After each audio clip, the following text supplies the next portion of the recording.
गई गुलशन तुम्हारे रुआ बलन मरने से कहने रहा का कहले कोरा में सोटी के हो तुम मास्टर कम केला का इसको ना 500 ला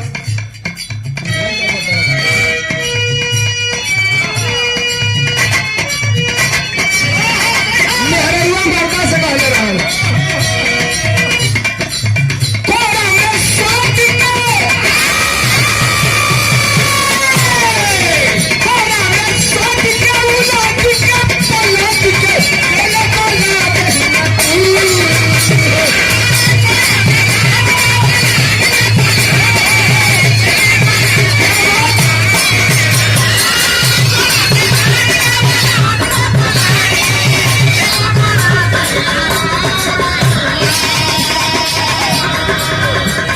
लिखने वाला का कारीगरी कोरा में सट के उलट के पलट के देले वाला दही अब तूरी हो ले तो जब तूर भी है सो करी बाद वाला लाइन दूसर होके के जाए लेकिन हाई लिखे वाला का कारीगरी देखा कोरा में सट के उलट के पलट के देले वाला दही अब तूरी हो बिजली के तार में हटारियां झूलैला बिजली के तार में हटारियां झूलैला मन मन कैला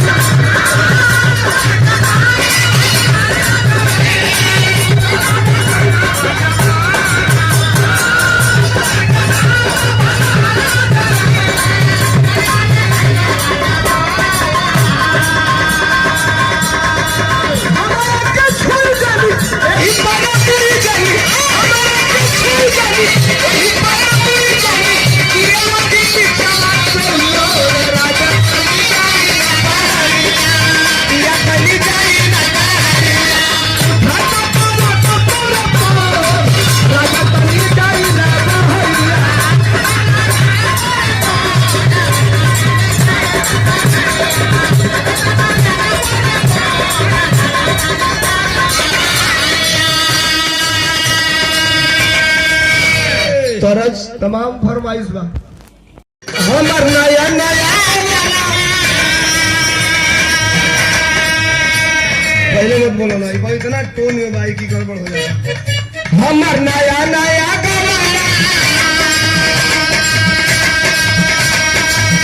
नया तकिया बिछाना अरे नया चोली का खोली तू बनवा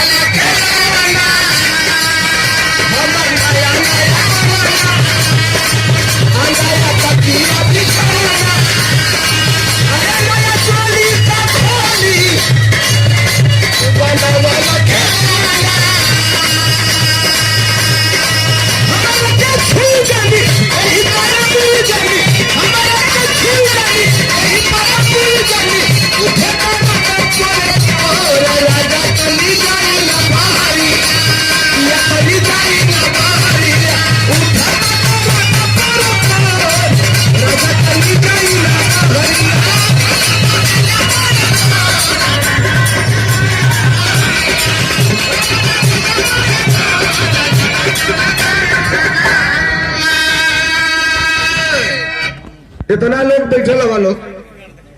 कुर्सी भैया धीरे से लगवा दे तनी समाई ऊपर कराए फरफार फरफार